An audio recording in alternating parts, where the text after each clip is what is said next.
Welcome everybody to the live. We're trying this again, the second time. Thank y'all for joining us, and hopefully it is not lagging as bad, but we will find that out here in a minute.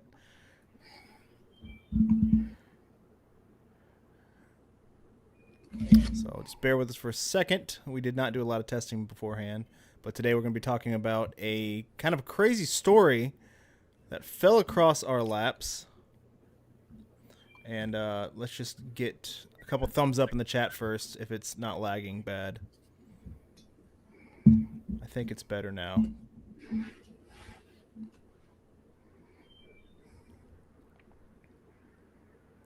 How is everybody doing?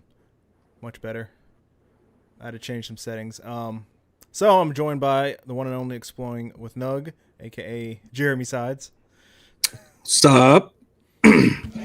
Yeah, everybody in the comments are saying it's much better. Might have a little chop here and there, but you know what? As long as they can hear us, it's all good. We're a face for radio anyways. Yeah, I know the audio should be good. But today we're going to be talking about this solved missing persons case that has some loose ends, I would almost say. Because recently we went to Lake Ocoee / Parksville Lake in Tennessee, which is pretty close to Chattanooga. And we were scanning for a missing person from Cleveland, which is a little north from there, named John Rosati Boyd. And we've been looking everywhere for these cars, for his car, a vehicle. It was a Nissan Rogue, right? Yes, silver, I believe. Silver Nissan Rogue. And one of the places we decided to search, because it was such a big body of water, is Lake Ocoee / Parksville Lake. I know I think it's separated halfway through. And we ended up scanning and finding a bunch of different vehicles out there on the lake. And some of them were newer. One of them was I believe, 2020 Dodge Charger that we removed on Wrecked and Recovered, our other channel. And a lot of the other ones were, I guess, 50s, 60s vehicles. What would you say? Oh, yeah, definitely. They're old, late 50s, 60s models. A couple of them were falling completely apart. Like, they're almost one with the earth again. But I think the car in question... Over soon. Just want me 1 second so I can see the live stream here on my end. I want to make sure this is good quality for you guys before we get too far.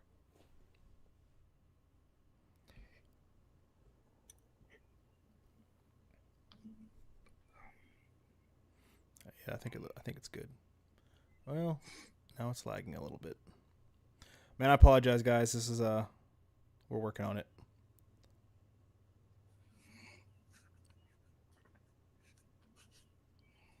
I think it is lagging a little bit.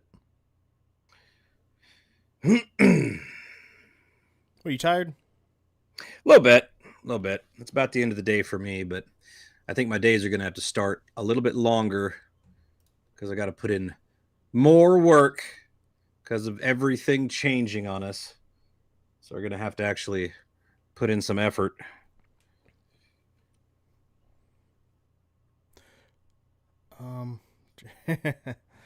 Nice tonsils. Oh my gosh. Thank you. They are wonderful. So, where are we? Searching for John Boyd. We've been everywhere, found numerous cars, pulled out a couple, and we may have stumbled across a car that was linked to a 50-year-old cold case that was actually solved. Yeah, we're just going to keep going with this, and I know the audio will be good, but I just apologize. It's going to be lagging a little bit. We're working on this, guys. But yeah, so this is a pretty wild case. Like, we found several vehicles, and I dove on those, I think it was maybe a month ago, something like that. And we're going to have some pictures we're going to be going over to see the screenshots. If you guys hadn't watched that video, that shows the whole dive. But I'm going to read over this case, this news article, and let me pop this up on the screen so y'all can read with me here, because it's pretty amazing. So let's pop this up, and I will read through this together. All right, so here is the case. Let me make this a little bigger. Tennessee deputies' theory turns up body 53 years later. So, I don't know if this. They say this is the oldest known cold case for a missing person ever solved in the country. It involved a Searcy resident and Harding University student. I was looking into that a little bit, and I don't know if that's accurate anymore. Maybe it was at the time that this was the oldest known solved cold case in the country, which is still pretty amazing. But I think there's some others that are older at this point. But that's still pretty wild. But Kathleen Anita Wrinkle of Cleveland, Tennessee, was finally laid to rest February 22nd, which was 53 years to the day since she disappeared, after a 28-month investigation sparked by a reporter for her hometown newspaper. So in 1950 to 51, Wrinkle had been a student at Harding College, now Harding University. She left Harding because of an illness, and from what I understand, according to family members, said Greg Kaler of the Cleveland Daily Banner, the reporter whose name is now linked to Wrinkle's. Ironically, Wrinkle, who was officially declared dead in 1975, had worked for the Banner at one time. I think that was the local news. On September 28th, 2006, Kaler received an email from a member of Wrinkle's family asking about the case. And they said that I found the original articles in our archives printed 2 days after she failed to come home. I checked the viability of the case and got a history started, including the weather conditions for that day. And Kaler talked to the sergeant of the Bradley County Sheriff's Office about the case, and Coultry said that he had a theory about Wrinkle's disappearance. And while the family thought Wrinkle, then 27 years old, had driven towards Chattanooga early in the morning, she disappeared, apparently looking for a job. Coultry had a gut feeling Wrinkle had instead driven east from Cleveland and had crashed into Parksville Lake in Polk County. And standing on the spot where Coultry theorized Wrinkle had lost control of her 1951 Chevrolet Bel Air. Keep in mind, she was driving a 51 Bel Air. Now, this is key information. And this was sent to us. I'm blanking on his name. I have to look back. But one of our viewers sent us this article after we posted our video. On February 22nd, 1956, Kaler and Coultry would later realize that there were only 500 yards from where Wrinkle's body lay, still in the car 40 feet under the surface. And then fate stepped in. About 4 months into the investigation, Coultry was shot early one morning. A totally deranged man started firing with a 357, and Coultry was hit 3 times. Once in his vest, lacerating his liver, once in an arm, and one shot grazed his leg, and he was bleeding a lot, and he returned fire but missed, and the shooter was later caught. And then working on Wrinkle's case during his recovery allowed Coultry to get his mind off his injuries. And during the fall of winter 2007-2008, the pair researched dive teams that might be available to dive in the lake, and divers were located in 2008. The first attempt was made to find Wrinkle's car. Now, 2008, I don't know what the sonar was like back then, but I know it probably wasn't as good as it is now, you would say, right? No, I mean, if I had to guess, I would say they're just seeing highs and lows. You know, the kind of detail that we have on our Garmin, we can actually see if it's a car. We could tell if it's a truck, if it's upside down. But back then, I'm sure it was just like that infrared, you know, like a pronounced high spot was probably giving them an idea that could be a vehicle. Yeah. And now it's pretty amazing. Like also, I'll show our images here in just a minute. But let's go on. On the first sonar scan, they saw an object under the water. And Kaler said, describing how he watched the search from a sheriff's office boat. You've got to take into account where apparently there's cities down there in the lake too somewhere. There's houses that were found, which is kind of something it's kind of common. Like even my lake near me in South Carolina, you know, there were cities that are still down there, railroads. So this is kind of a common thing. I didn't see anything besides some vehicles when we went out though. But the cities which Kaler referred were those abandoned when Parksville Lake was created by a dam on the Ocoee River in 1911. So during 2008, 5 dives were conducted by various divers at 3 locations up and down the lake. And then in May 9th, 2008, a team of divers searched a car they found under the water that matched the descriptions of Wrinkle's vehicle. And they dove on that car and came up with a femur bone. Kaler said. And while that bone was not usable for testing purposes, 4 other bones were recovered later, and DNA testing was conducted at the FBI lab, matching results against samples from Wrinkle's brother, who was still alive. So this is pretty amazing. They were able to find her car 53 years later and find bones and able to match those DNA samples. So that's pretty amazing. And they also recovered a Kodak Brownie camera, part of a blouse, a pair of sunglasses, later identified as belonging to Kathleen's mother, a hosiery with bones still inside, a part of a slip, and a brooch. And it was very difficult because the divers were diving in almost total darkness because of 4 feet of silt in the car. And they had forensic lab techs there separating the bone and mud and rocks. And then in February, the medical examiner published a conclusion. With all the other facts taken into consideration, the medical examiner determined it was her. And the cause of death they ruled to be accidental drowning. And then days later, her family, the Wrinkle family, was able to bury Kathleen. That included a photograph of her at school. And then this was the part at the bottom here that kind of shocked me a little bit, but not really. And we'll go over that in a minute. But they say Kathleen's car remains at the bottom of the lake, deteriorated and in no condition to be raised. Now, when I dove on this thing, all these cars were very deteriorated. I couldn't even identify them. I am by no means an expert. I'm barely an expert of modern cars, definitely not older cars. And one of these vehicles, I'm pretty sure was that car, and we're going to go over the pictures and compare it a little bit. But I just thought it was pretty wild that we may have accidentally found, we didn't solve a case. They already solved this, but it sounds like there still might be remains in this vehicle. And what are your thoughts about this, Jeremy? Yeah, that was my question to begin with was, did we find the car? And is this actually the car that they're talking about? Which I'm feeling pretty good about it being the one that they're talking about. But then they said 4 bones, and we know that there's a lot more bones in the human body. Right. So, and it's one of those gray zones. I mean, would we dive it again to collect the rest of the remains? Does the family want that area disturbed? Because they have closure, and it's been so long. I'm sure it's only grandkids and great grandkids that are alive today. So chances are they'd be like, that's her final resting place. Leave her remains there. Mm-hmm. Who knows? But it is pretty wild that by chance we're searching for a missing person, and we come across the car that was linked to a cold case that was solved, all those years ago. Right. And I mean, this kind of happens a lot where, the case, there's stories out there, but this story was posted back in 2009, and I don't believe I found any other. There was like 2 news articles on this, and I have it linked in the video if you guys want to check that out and kind of look more into that.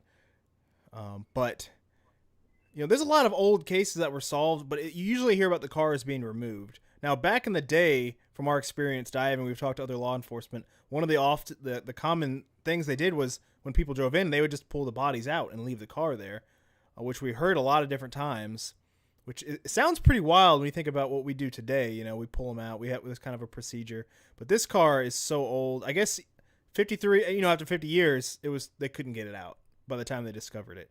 And when that was only, I don't know, I don't do the math. 10-ish whatever years ago, after we found it. So it was. Let me show you these pictures here, and we'll kind of go over.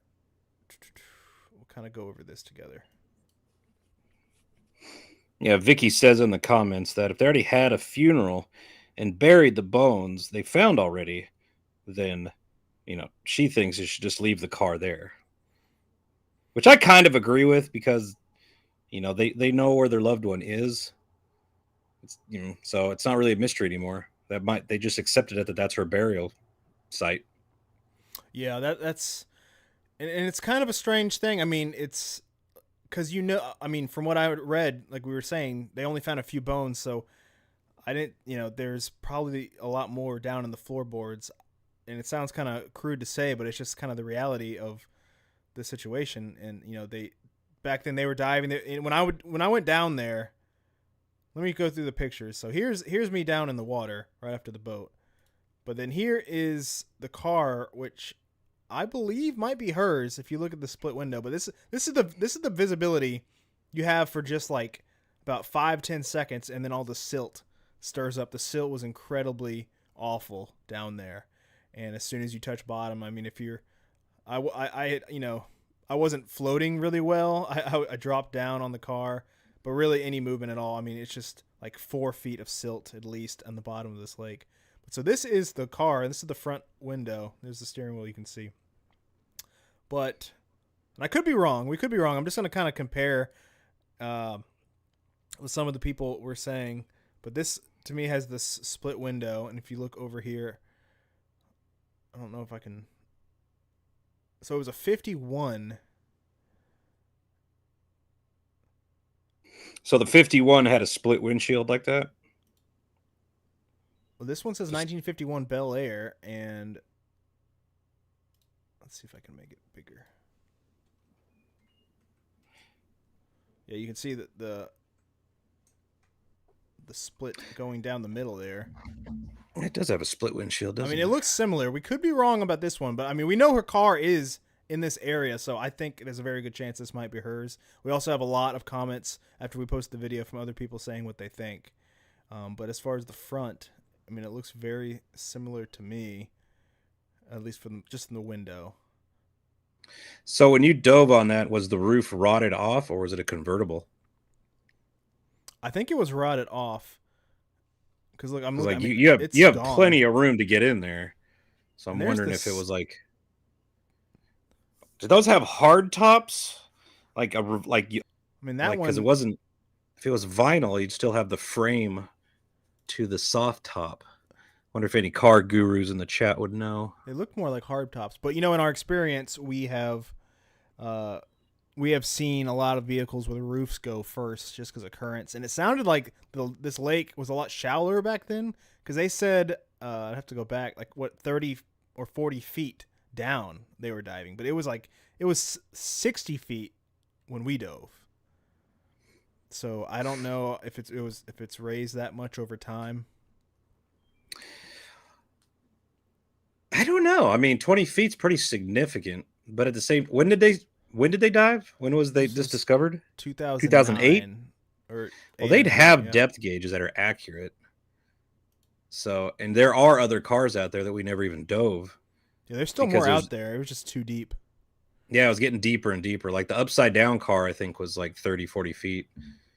Yeah, and then this one was 60. 40 feet under the surface is what they say. 500 yards from where, from the edge there where they were standing. Because it's a huge drop off. It's a giant cliff.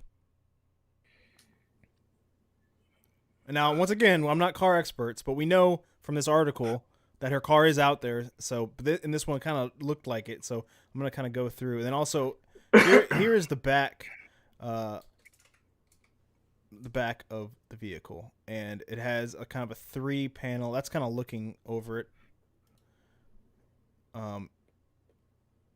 Although, I wonder that rear looks like it's a little taller fin than the pictures here. Of course, everything was so covered in silt. But then here's the rear window of this thing. It's like, I don't know, it has the 3 glass panels, like you can see in this picture. And this one kind of looks like it's taller up, so I'm not 100% sure, but I wish we had a old car expert, But we got a lot of comments from people on our videos. Let me go back and look through these comments. But if you guys in the comments know, once again, we're not planning on removing this vehicle. That is not our plan. We're not trying to disturb anything like that. It's just the fact that I wanted to kind of go over a live, talking with y'all, trying to identify some of these vehicles. and see what y'all thought. And then we discover that this, there is a missing woman's car. I mean, she's not missing anymore.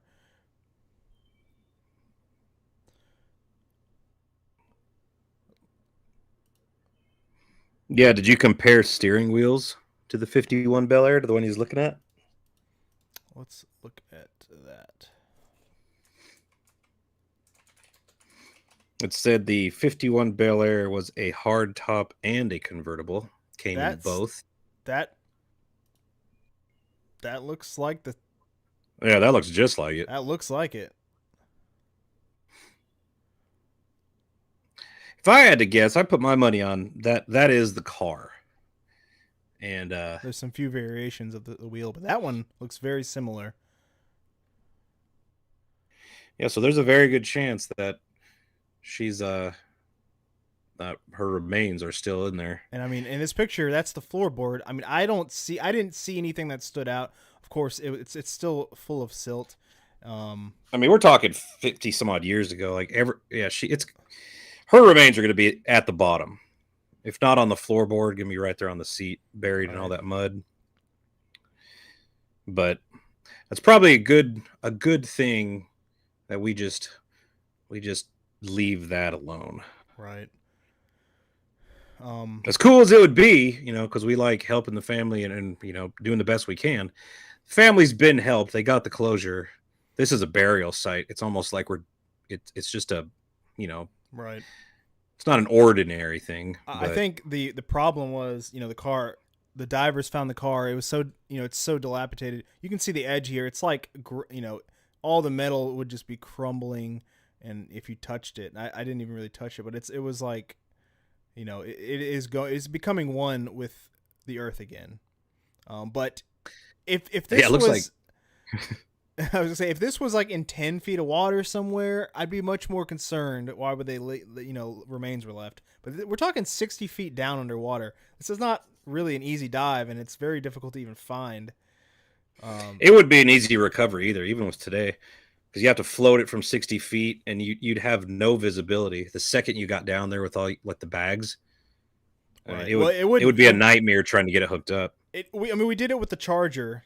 That was also about 60 feet, but that's a new car. There was something to tie on. This would just rip. It was upside down also. So even blind, you knew where the wheels were at. And we hooked onto the wheels.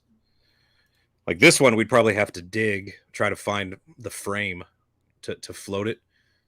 And man, I couldn't imagine how hard that would be to do it. Because you'd have to do it blind. I mean, the second you got to the ground, it would be silted up. Right. So the pictures look pretty close to me. And this was a panel that I found, I think, nearby. It might not. I think it was. This one said deluxe. Yeah, it said deluxe on it. Was that on chrome? this car? I don't remember. Although, if you look at the side, let me blow this up a little bit. This is I don't know if this. Someone said that that panel was off something else.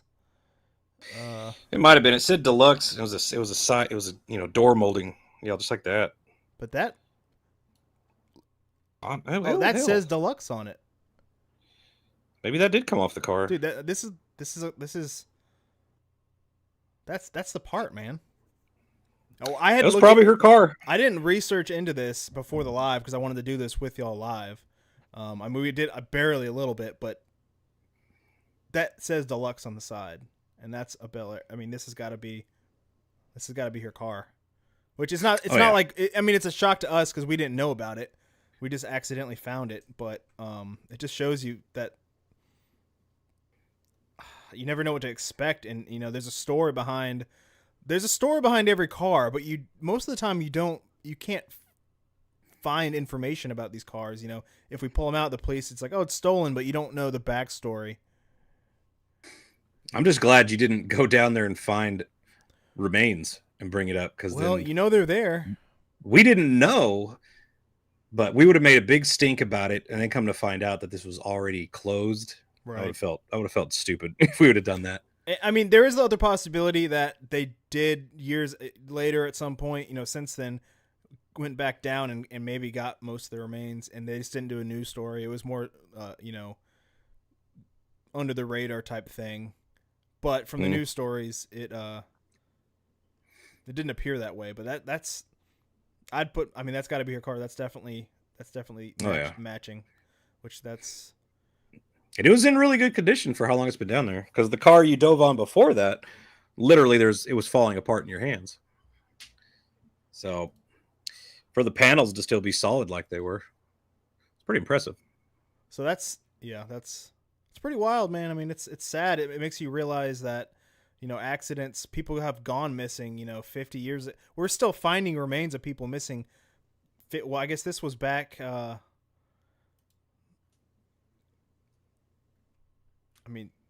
in 1956. So that's wild.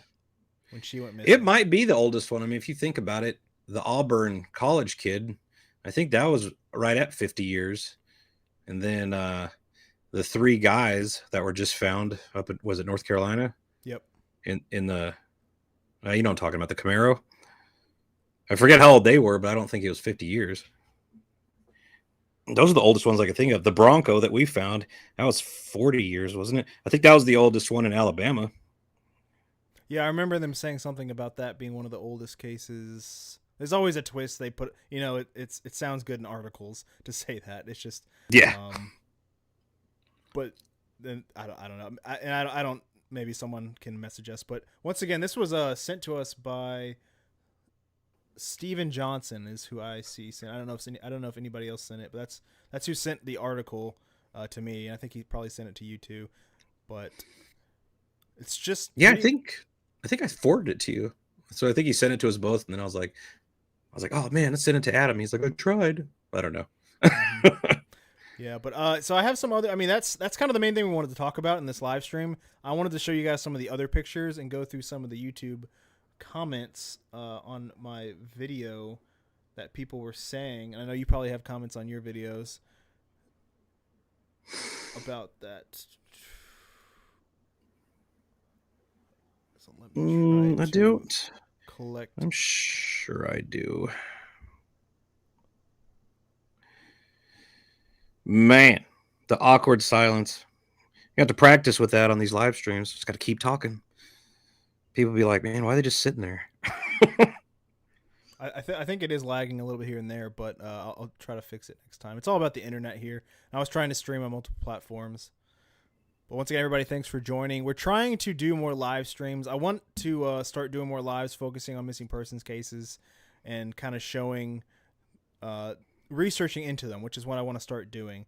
And we're trying to do more content for y'all, even maybe daily, maybe like every night, like at some point, or every day, that we're here. We're fixing this weekend to go out and do some searching. But let me know what y'all think about that. If we're trying different formats. If you've seen Jeremy's channel, he's doing some different videos focusing on missing person cases. Well, I'm sure they know what the deal is. I've been very vocal about it. And instead of giving up, I'm still going to keep doing what I can. And if I can't go out and search, then I will do research and post what I got online, and then somebody else can pick it up. I'm not picky and stubborn. I'm not calling dibs. If drawing a map and somebody goes and searches and finds a missing person, I call that a win. Right. So yeah, that's what the realization is. There's so many missing people out there, and then so many in cars. Let me show you guys, just for example. There's a lot of different maps out there. Let's see if I can find this one.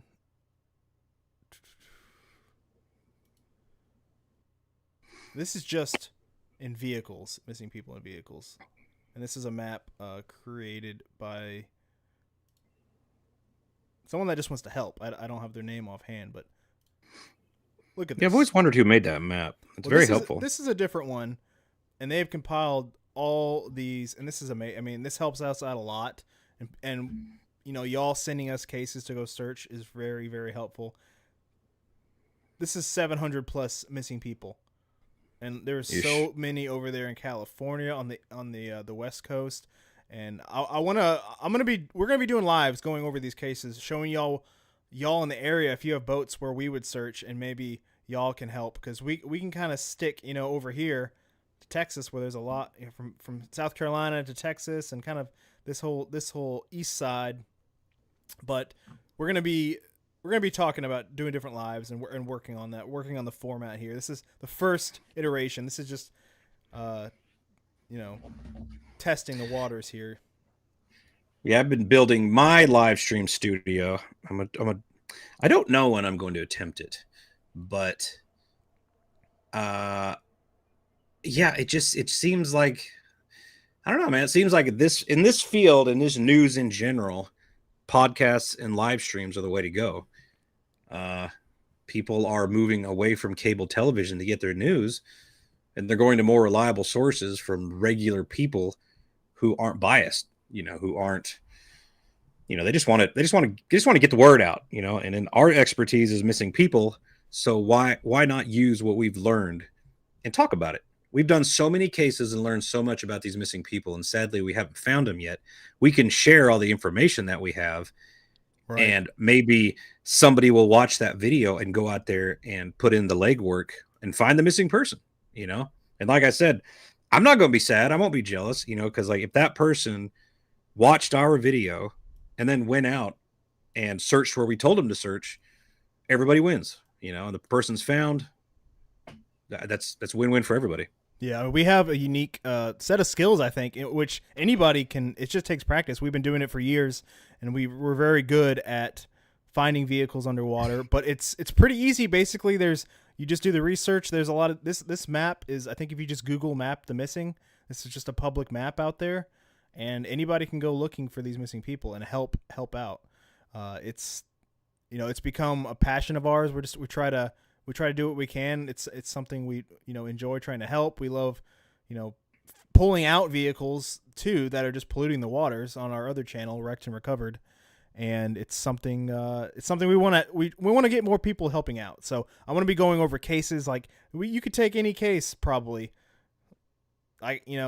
Often what we look for is cases near water. Or a river or some body of water, and I'm just zooming on one random one here in Sweetwater. Jacob Kavanaugh disappeared March 31st, 2010, dropped off a friend near a volleyball court, and then played frisbee golf. He was driving a 2002 Chevrolet Malibu, and apparently never returned home. It's amazing how they all read like that, and it drives me bonkers when we come across cases like that you would think there's no problem, we're going to find him. Like, we know where he was at, we know where he was going, so theoretically there's only so many places a car could be. We're looking for the car, not necessarily the person. Chances are the person's with the car, but the car's big, so it's hard to hide. And then we spend all day and night, we search every little nook and cranny, don't find anything, and we're just like, that doesn't make any darn sense. So then we just start thinking outside the box. Maybe he made a wrong turn and went into a lake at the end of a dead-end road. That happens. Yeah, if it's older person with dementia, you have no clue really where they went. Like, they were supposed to go this way, but maybe they got confused and went the complete opposite direction. So you got to think outside the box on these things, but the obvious spots first. Right. And then, circle out from there. Like, these cases and these online databases are a huge help. I mean, and you gotta look into them. Sometimes the people were already found, and the information's just not out there. You can't find it. We still go searching because we always end up finding something. But this is the case. Waters are dirty. And if you get closer to the city, Nashville, Knoxville, any city that has a major river or lake nearby, you're going to find cars. Yeah, it's just how it is. Just looking here, I mean, this is we would normally research, try to find his last known location, and here's a lake nearby, Lake Sweetwater. I mean, I don't know if there's a big river through here, but there's another body of water, even ponds. That's what we do. So I'm gonna try to do more lives focusing on specific cases, and we're gonna try to see if we can't work together as a community to try to get other people. Because the reality is we can't travel. We can only travel so far. Look at this map. There's so many cases over here, and so we're gonna touch base on a lot of those. And ones are. We want to travel. It drives us nuts. We were on the right track, and I can't stop harping about this. financially things were going on the up. You know, like we was building a nest egg to where we could travel to Texas, where we could travel all the way up to New York. And then just our legs were cut out from under us. And like, it seems overnight we're crippled. And now, like, well, what are we supposed to do when we can't leave to go search for these missing people? You know, it's like, well, obviously we're not going to give up. So let's just start talking. We'll start talking on camera and spreading the word, build up that income again, see if we can figure out what went wrong. And then we're still going to head out on the road too. Like I mean, my wife, she had to take on like 2 full-time jobs, and I hate it for her. But you and me were going to go out like, you know, 2-3 day, I think like 3-day road trips every other week is I think we'd be able to pull that off. Spend a lot of time up in Tennessee, South Georgia, Middle Georgia. There's a whole bunch of cases around us that has been killing us, but we put a lot of legwork in, so we're going to keep searching those ones. Yeah, we got plans. I mean, definitely. And I haven't really mentioned it much on my channel, but a lot of creators are taking a hit right now on, you know, being able to what they make online, which is, you know, we spend almost everything back into our equipment and our gear to keep going. And we're just trying to think of new ways to try to make more videos locally. And I think this is a great way that we can actually help and show people where we would search on some of these cases. And then we're going to get out as much as we can. And you know, we're going to keep on going. Nothing's going to stop us here. But we got lots more videos coming. So stay tuned for that. Oh yeah. I'm having a lot of fun doing the daily talking head videos, essentially just talking about cases, because a lot of these missing people cases and cases that have been solved, but it's really fun to be able to dive deep and investigate and out the people that dropped the ball. Like the video I just dropped today was Danielle Owens. Remember that girl we went to the quarry to search for? Mm-hmm. And I was reading into it, you know, and like there's all kinds of stuff going on. But essentially, you know, she was with Child Protective Services and she ran away from them and went to this house, and, you know, something bad happened there and she ended up dying. And it's just like, well, there's so many questions. Why did Child Protective Services drop the ball? Why didn't they go after her? Apparently, like, people knew where she went. And I don't know, like, well, if they would have said the cops out there and hauled her away, it would have sucked for her, but she'd probably still be alive. So I'm trying to out these people who are being negligent at their jobs, and it's costing people's lives, their livelihood, families. It's all just a big crap fest. And it's fun to out people, you know, if they I don't know, if they're doing their job crappy, it's fun to talk about it. And if they're doing a good job, it's fun to talk about it. You know? That's why I'm doing it. Yep. So we're gonna be putting out as much content as we can, and if you guys, you know, let us know what you think about it, because we're trying to think of different stuff and put more out there, and just ultimately, you know, the goal of helping search. But in this video, yeah, I wanted to go over that. You know, there's a couple more pictures here I wanted to show and talk about the comments people were saying, and definitely go check out. I think I have the link. If not, I'll put the link in my video, but it's on my channel. I think it's one of the videos. We found a bunch of classic cars. So in the comments, I'm just going to read through some of the comments right now people were saying, because we found, I think on camera, I showed 3 different vehicles, and someone said the last one was a 59 Ford potentially, or Monterey Breezeway 1963.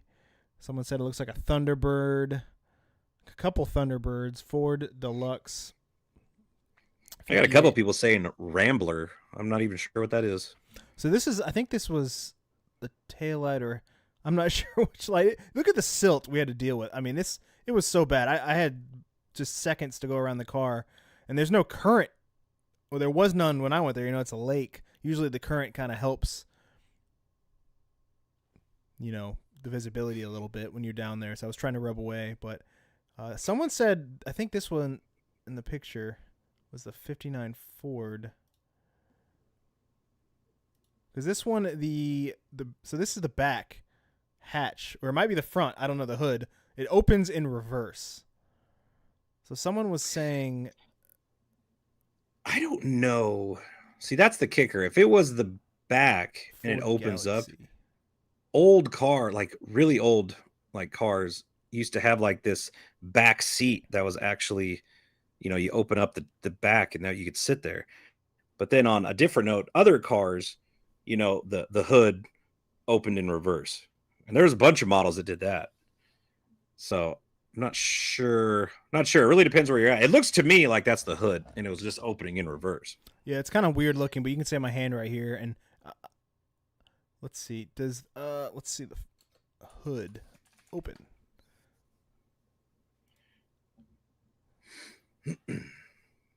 I mean, that does kind of look right, but I think it was common for, like you said, a lot of different ones to open in reverse like that. I don't think it was specifically like. Yeah, I'm not a old man. I'm going deaf here. There we go. I'm not a old car guy, but A rumble it was seat, just that's what it was called, yeah. a rumble seat. Rumble Yeah, I seat. think it was just a certain style. What is that? A Cadillac? So this is a Ford blue one? This is a okay. Ford Galaxies. Let me open image. So that one, the trunk opens normally, and the hood opens backwards. I wonder why they designed it like that, because it seems like it'd be harder to get to. Yeah, I don't know their thought process on that one when they was making them. They had a reason for it, but it didn't make much sense when you're trying to But here's pull the an engine. You gotta take the hood off to pull the engine out. Here are either the headlights or taillights. I think the taillights, but those, they're kind of, once again, they're kind of hard to see. There's a circle here and a circle here. It does kind of sort of look like that. Ford. Well, I mean, if that's the headlights, you got two headlights on the front on each side. But that was on the rear, actually. Rear lights. Well, I know Galaxy. Well, it might be depending. I don't know. Because they're really close together. Looks like the Galaxy ones are spread apart a little bit. It might be a different year. I'm not sure, but it on the front. Let's see. Front lights.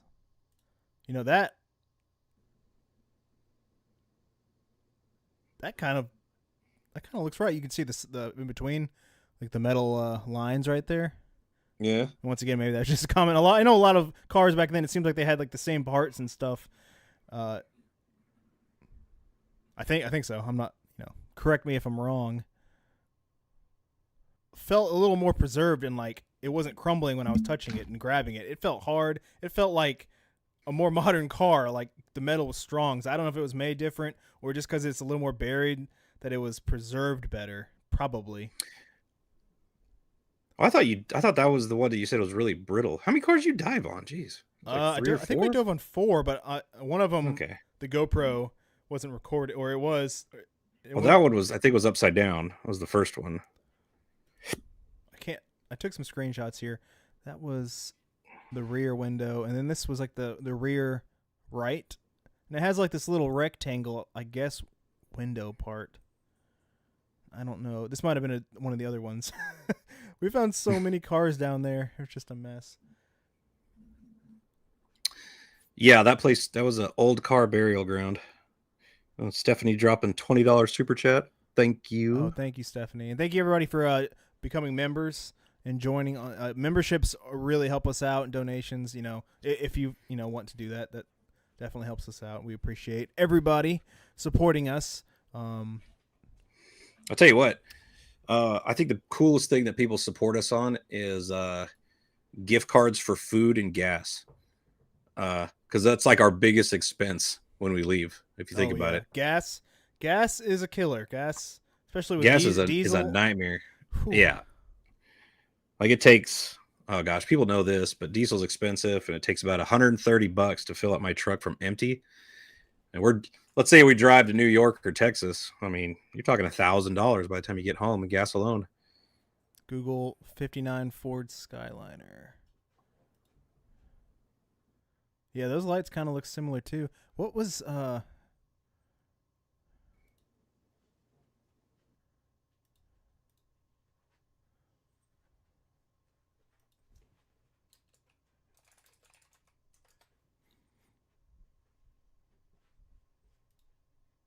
What? The picture? You got quiet. You thinking?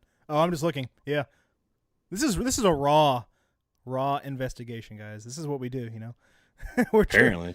But it's pretty fascinating to me. Usually, we don't find old cars like this a dumping ground. This is a classic car graveyard. That's what I called my video too. And you got to wonder how many other ones are out there that are completely buried. Oh yeah. I mean, we saw some more on the sonar, but they were like 80 to 100 feet. It's a little beyond our expertise diving that deep.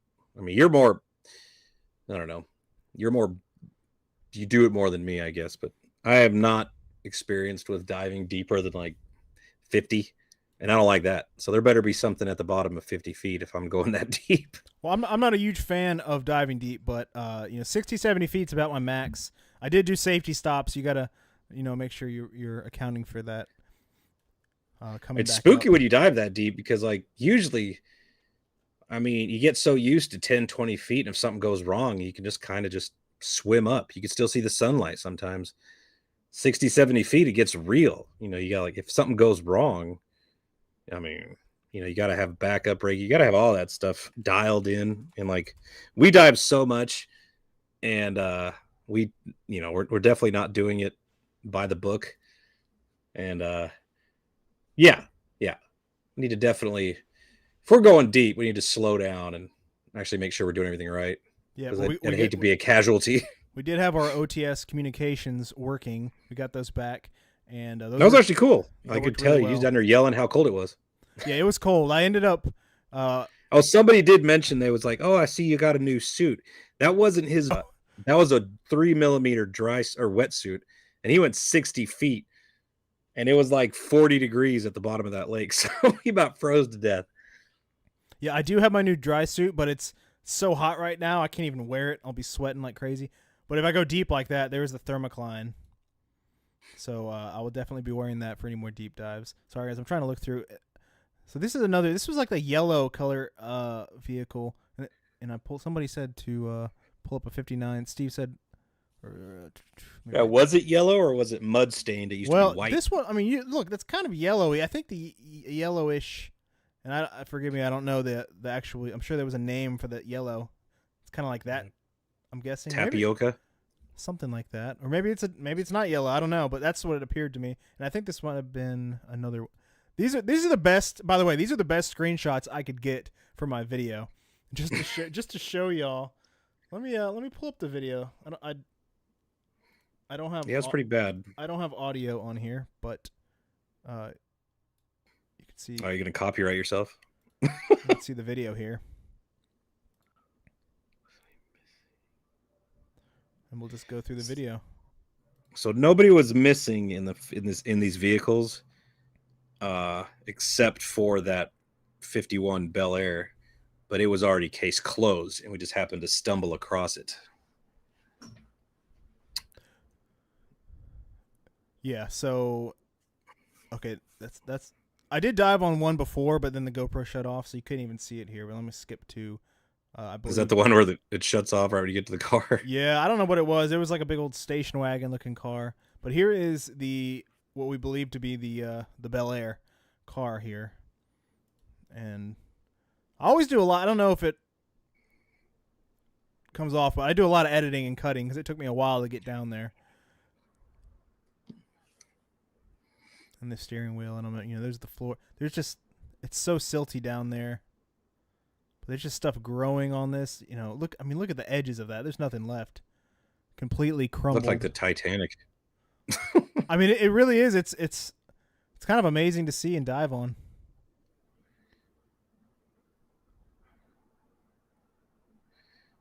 But I think that next time you dive on something like that, you just gotta not touch it. Yeah, I was trying to see if there, our habit is to try to find a plate or some form to identify, but I couldn't find anything to identify these except for the panel here I find on the side that I just grabbed and I just kept going. Just think if you actually if you was a pro, like you had your buoyancy dialed in and you was like cave diver certified, you could probably just like float around and not disturb anything. Yeah, I take a lot of practice. Yeah, I mean that is the ideal thing to do is to do, to be floating and not touching the ground.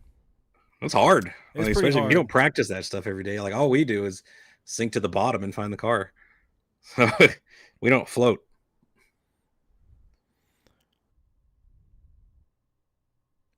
So this We is a got pretty going on. difficult dive visibility wise.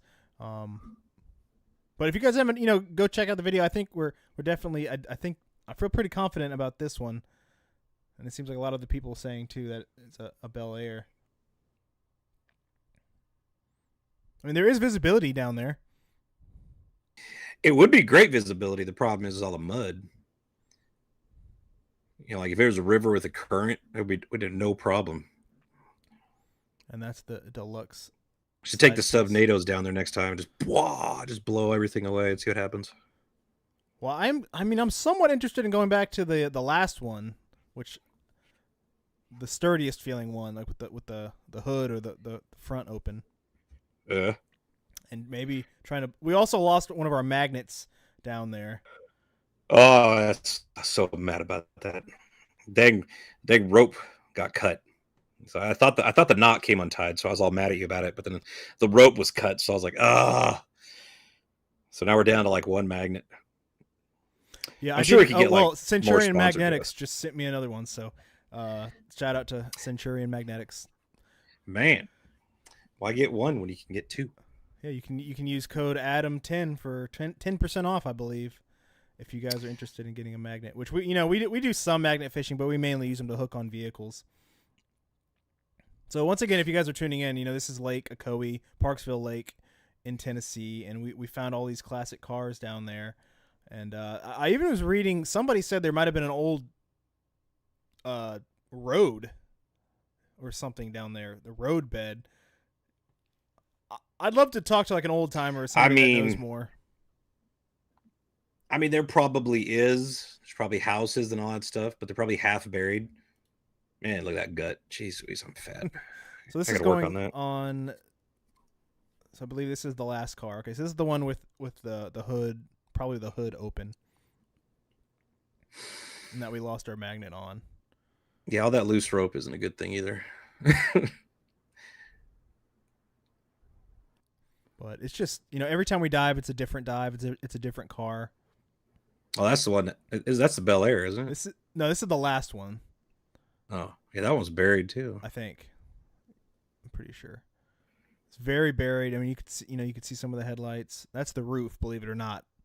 It just looks like sand. I mean, it basically that's why it felt so preserved, because the other ones were crumbling. This one felt hard, and like the metal was still very intact. No, that's where you're yelling how cold it is. That was a 60 feet deep one. Yeah, I was getting so cold I had to get out of there. I was at my limit. I mean, 3 mil that deep. I mean, it's not gonna do much. I mean, better than going naked, I guess. I think that's the trunk. I could be wrong. I don't know. Could be wrong.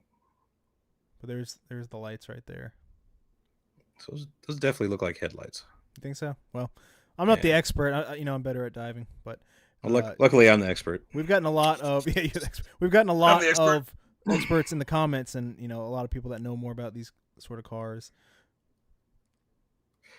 We're very good at finding them. Not the best at identifying, especially older cars. But yeah, I mean that has that kind of rectangle window, small window. It looks like right there, and this thing's full. I mean, this whole thing is full of mud. So if you guys got any ideas, I can look up this last one. But those are kind of the pictures I wanted to go over, and this is kind of live. I haven't gone live in a while, and I wanted to kind of test it out. But my plan was to do more lives. I might still trying to figure out if we want to start like a second channel to do more of like the researching cases and going over those, you guys. And I still trying to figure out if we should start a separate channel, because I want to do a lot of lives. They'd be a little different than this. They'd be more going into the cases on, like I said, these maps with all these missing people out there. So definitely let me know you guys' thoughts. And we're going to be working on the lives, working on the content. We're going out this weekend to do some more searching. I believe in Tennessee areas we got some cases we're going to be working. So I just want to thank everybody for joining. We got almost I'm hearing 400 people. Looks like an old Ford. Yeah, somebody in the chat did say, like, I know what I'm going to do, and that is stick with my channel and then do the treasure channel. And then I'm also going to be doing lives over on Rumble. And then hopefully this all will come together. And then, you and me will feed off each other, and then it'll be one big network. Yeah, we definitely go check out Exploring with Nug, and he's got a new channel called Nug 2.0. It is. I only got 3 videos on it because I went out to do some treasure hunting with the kids. We went to a different creek that I thought was historical, but there wasn't so much as a nail in this thing. So it was either picked clean or there was never anything there. So it was a good swimming day, but we didn't get a video made. So I'm behind on the treasure hunting aspect, but we'll get there. But I did, we're trying to figure out. I want to do more lives because I want to go over and do more research. And I know a lot of people like the research, and we'll be talking about the cases and more theories and stuff we think. And I did put out this poll on my channel asking what people thought, and this one right here, it's kind of small, but 85% of people that voted said do it live on the main channel. So if 85% of people saying that, probably stick with it. Still might start a second channel. I don't know, but for now, we're gonna try some different things, and we hope you guys enjoyed watching, and definitely let us know your thoughts about everything and about these vehicles, about the state of things. We're trying to post as much as possible, and we appreciate y'all tuning in as always. The support from y'all is what keeps us going. I mean, we could not, it sounds like a broken record, but we couldn't be doing these videos without y'all. No, I mean, gosh, how many subs you got? 200 something thousand. Oh yeah, I got over 600,000 subs, but for some reason the videos barely break 10,000 views nowadays. If you get on YouTube, all of your favorite creators, no matter what the genre is, something changed and everybody is suffering severely on all platforms, Facebook especially, but YouTube for some reason, something's changed. And I don't know if that means something terrible is in the works or it's just a blip and things are going to get great. But right now we're in limbo trying to figure out life. So I figure as long as we just keep pumping out videos and people keep watching them, things will turn around. So that means you have to shave your mustache because that thing's scary. Well, I take after you. But, I'm telling you, dude, this cabin's creepy at night. Man, yeah, your setup looks good there. You got a cool, nice background with the green and everything. Yeah, but I want to live in it. What? You keep hearing creaky noises. Like, man, if a bear walks in here, it's gonna be game over, man. Well, I don't like it. What else? I kind of went over those cars, and definitely go check out the video. You can just watch it. I kind of just showed it, some of it, and if you guys are just tuning in, we're kind of wrapping things up here in the live. This was a good test live stream.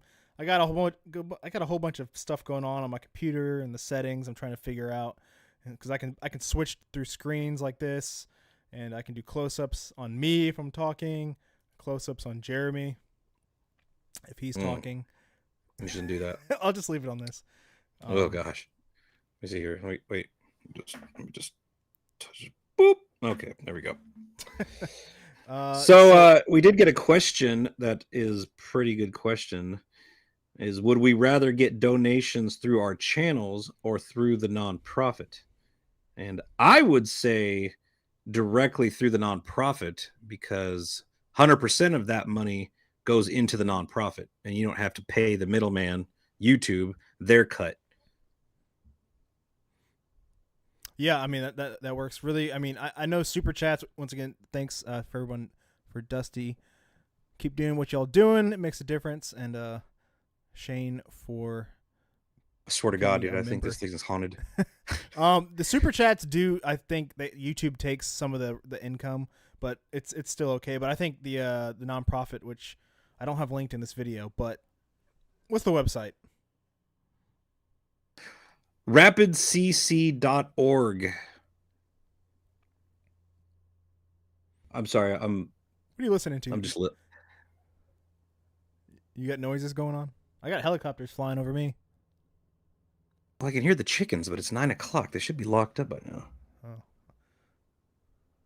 I don't know. Will you guys? There's gonna be a bear out there. Will you guys ever pull the Hummer that's in your Wrecked and Recovered intro? What, no, I think that was a Jeep, wasn't it? The only Jeep I remember seeing was the one in the Kansas. Yeah, that's that river in Kansas City or so something. That's the one we were thinking was a Hummer, but it was a Jeep. That's the one I dove on, and yeah, that's in the intro for our Wrecked and Recovered channel. Yeah, I'm pretty sure that was that Hummer, or not Hummer, but I think there was a Hummer out there that somebody else pulled out. So my volume needs to go up. I turned it up a little bit. Is this better? I don't want to blow out the speakers. I think I got to turn the gain up. Yeah, I mean, technical things. There's a lot that goes on to doing a live stream this way, so we're definitely working on that. I like how you just keep talking, and I'm over here like freaking out because I keep hearing noises. I think my wife is out there with the chickens. I'm not sure, but is she? It's freaking me out because she's supposed to be in bed. Norma says, when are we going to pull the Corvette? I don't know. We're sitting on that one for a good day. You know what? My biggest problem with the Corvette is it is in a spot where it's bad crime. And the last time we was there, some guy walked up to us because he just had his catalytic converter stolen in broad daylight. And so I'm just like, man, we need to hire security if we're going to go back there because I don't want to lose I don't get the money to fix no catalytic converters. Yeah, that was a little sketchy. I'm not going to lie. Yeah. I'm sure we could find somebody to come hang out. Literally all they got to do is just sit with the cars. I was like, just get a lawn chair out and a cooler of beer and just chill. If somebody comes around, scare them away. It's pretty easy. Easy gig. $50, $100. We'll feed them. We're working on that Corvette. Hopefully that comes out soonish. But we got a couple more Wrecked and Recover videos coming out in the next month or two. Those might slow down a little bit. We're going to try as hard as we can. Wrecked and Recovered's always been an addition. It's just extra work. But I love doing it, so we try our hardest. But we got to keep doing the searches for missing people. So we got some of that coming out. Fun. But, let's wrap up this live stream here because it's 9 o'clock, and this was kind of about the time limit I had planned. Neat. But once again, I mean, thanks to everybody watching and tuning in. Definitely replay and watch it. Go check out the video we're talking about diving on it. And Jeremy has a video too on his channel, Exploring with Nug. You can go watch. Oh man, I post a video every day this week so far, and I'll have another one coming out tomorrow. And I don't know what I'm going to do on the weekends, because obviously we're not going to be here this weekend, so might just go live on the road and just have a chat, out in the field, live reporting. I could do that. Yeah. Oh my gosh, dude. I'm so sketched out of at this cabin right now. I just saw your dog behind you. Oh yeah. And for some reason I thought it was behind me. I don't know why. That's how messed up I'm right now. I'm just like, I gotta get out of this cabin, dude. The sun's going down. You know what happens when the sun goes down in the woods? Evil lurks. There's bears out here and possums. Well, got any last words there, Nug? Nope. I think it was a good first run. Got some bugs to work out, but we'll do it. We'll do it again and again and again. Yeah. Probably have some show notes, go over some things. Yeah, I think will be good. I think we're gonna work on just getting them a little more tight. Going over the details. Because I don't know. Show notes. I think we need some bullet points. Something to keep us on track. I want it to be like a live podcast, but I want it to be very, better produced. And maybe we'll do some when I come up to your house, because right now we're 5 hours apart. So unfortunately, we're not neighbors and we can't do this in the same room. But we're working on it. Please, guys, let us know what you think in the comments. I probably read everything. Maybe I probably shouldn't sometimes, but I read everybody's comments. I try my best to heart y'all's comments and see that, and it's hard to respond to everyone. But we appreciate y'all watching, and hope y'all have a good night. And yeah, sound good? That's where you say bye. All right, guys. Thanks for watching. We'll see you on the next one very soon.